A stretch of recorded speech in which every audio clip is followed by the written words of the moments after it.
I really loved Tom Misch and Yusuf Day's album that came out sort of middle of last year. It might have been before then. And I suppose Biffy's new album, because you can't knock that. There's that angst, isn't there, that everyone's feeling, and for me I can get a lot of that from heavy music. So some of Bring Me's new album and Architects have put out some new tracks as well, which is good fun. Elephant Trees, Potato Fueled Chaos. We had far too much time to work on new material, some would say, without being able to play any gigs. Last year we worked on quite a few tracks, one of which was What Did You Do? So we put that out in September, followed by a video and stuff. And we also worked on a track, Day 42, which is coming out on Come Play With Me Records. That's for like a vinyl release.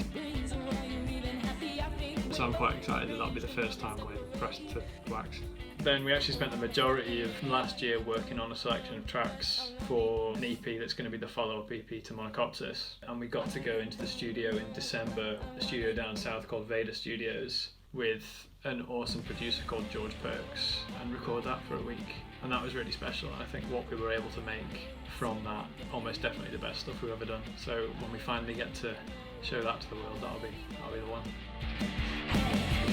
Something Dying. I want to say it was my guitar lead at the start of Idiot, and it being like 3/4 of the song running about trying to figure out what was going on, and suddenly it just worked again right for like the perfect moment in the song. It's really, really cool to play such a historic venue. I think a venue that I've seen so many of my favourite bands and artists at. There's so much history to it. You can really feel it when you're in there.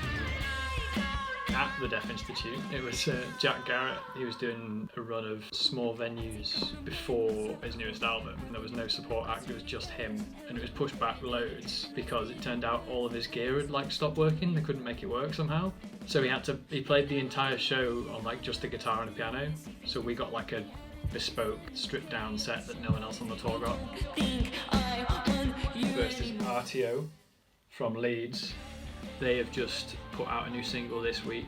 They came and played some shows with us back when shows were a thing. Faux Pas boys, lovely guys, awesome music.